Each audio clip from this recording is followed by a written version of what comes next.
Ayan mga idol, oh, papaya. Pipitasan tayo, no?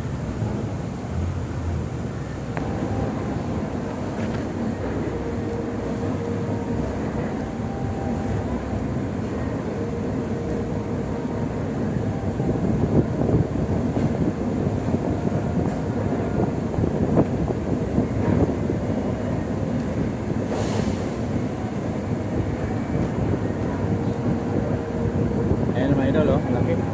Ayan mga idol, oh. Paanin na natin. Ayan, ito yung native na papaya, idol.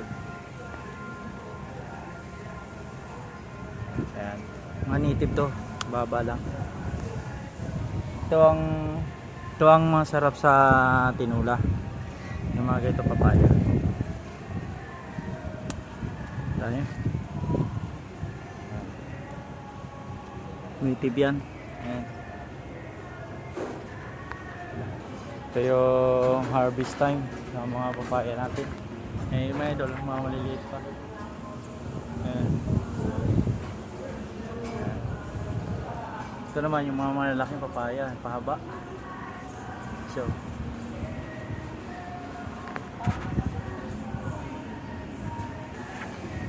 ayan.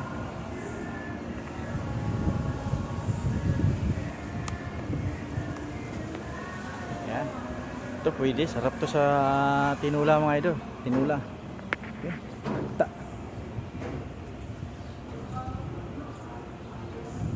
Ayan mga ganyang papaya.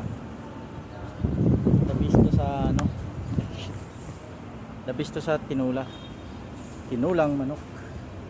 Ayan mga idol. Ayan mga idol, oh. Ang tinula natin to. Bubuin. Manok na lang kulang. Ito na na-harvest natin, no? Papaya. So may hinog na tayo na papaya rin. Ayan mga idol. Pwede na gawing atsara yan mga idol.